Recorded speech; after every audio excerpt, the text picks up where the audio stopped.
Hi everyone, welcome to this class.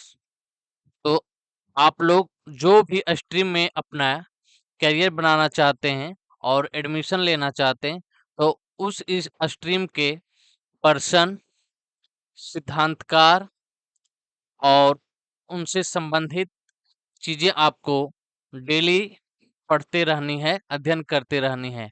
अगर आप direction and screen play writing में career बनाना चाहते हैं, तो आप डायरेक्टर डायरेक्टर से संबंधित उनके फ़िल्में, उन्होंने कुछ अगर सिद्धांत दिया है तो उसके बारे में आपको पढ़ते रहना है और ध्यान में रखना है डेली बेसिस पे। अगर आप एक्टर बनना चाहते हैं तो आप एक्टर्स के बारे में, एक्टर्स की की हुई फ़िल्में के बारे में, कुछ नाटककार, सिद्धांतकार के बारे में आपको जो है विशेष रूप से पढ़ना है। अगर आप एडिटर बनना चाहते हैं तो एडिटर के बारे में, एडिटिंग टेक्निक्स के बारे में, इन सब के बारे में जो है आपको डेली पढ़ते रहना है, ध्यान रखना है। डेली अगर आप अध्ययन करते हैं तो आपका जो है एग्जाम आसानी से क्लियर हो जाएगी। तो आज आइए हम लोग देखते हैं एक फिल्म डायरेक्टर्स के बारे में, राज खोसला जी के बारे में। तो इनके बारे में आज हम लोग ब्रीफ में अध्ययन करेंगे। गुरुदत्त के मार्गदर्शन में अपना करियर शुरू करने वाले दिग्गज फिल्मकार राज खोसला। तो राज खोसला जी ने अपना करियर गुरुदत्त के मार्गदर्शन में शुरू किए थे और हिंदी सिनेमा के एक प्रमुख निर्देशक, निर्माता और पटकथा लेखक थे। भारतीय फिल्मों में नियो तत्व और एक विशिष्ट शैली की शुरुआत करने के लिए जाने जाते हैं।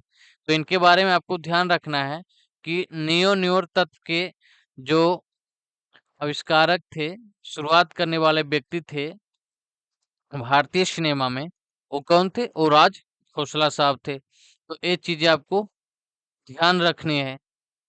साथ ही साथ अभिनेत्रियों से कुछ बेहतरीन अभिनय करवाने के लिए इन्हें महिला निर्देशक के नाम से भी प्रसिद्धि मिली है। तो महिला निर्देशक भी किनको कहा जाता है? राज खोसला साहब को कहा जाता है।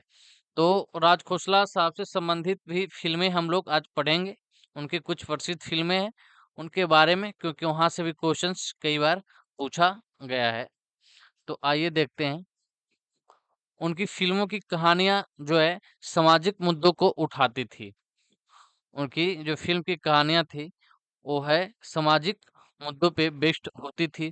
उनमें प्रभावशाली किरदार, अच्छा संगीत होती थी और ऐसी कहानियाँ होती थी जिन्हें लोग राज खोसला के जादू का प्रत्यक्ष अनुभव करते हैं और उनकी फ़िल्में आज भी लोकप्रिय है। बहुत सारी फ़िल्में जैसे काला पानी, ये सब फ़िल्में उनकी बहुत लोकप्रिय है।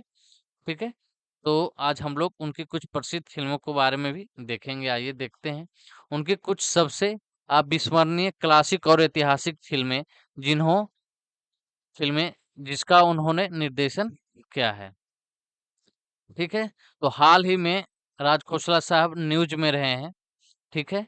और इनकी फ़िल्में भी बहुत सारी न्यूज़ में रही है, क्योंकि इनकी फ़िल्में की जो है 4K में रूपांतरण करके और फिर से थिएटर में प्रदर्शन करवा रही है इनकी डॉटर अनीता खोसला।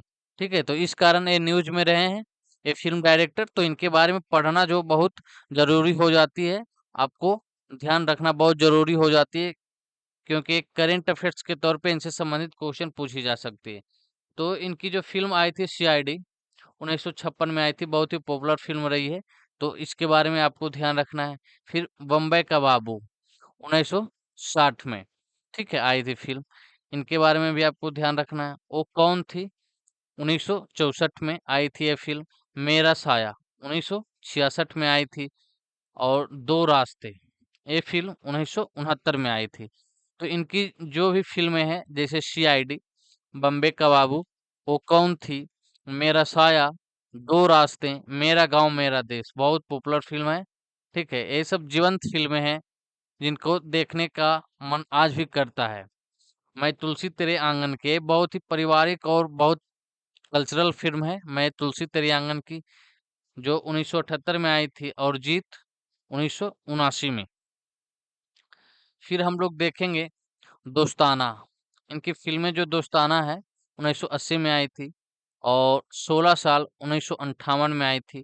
धागे जो है 1973 में आई थी, और काला पानी बहुत ही पॉपुलर फिल्म इनकी रही है, 1958 में आई थी।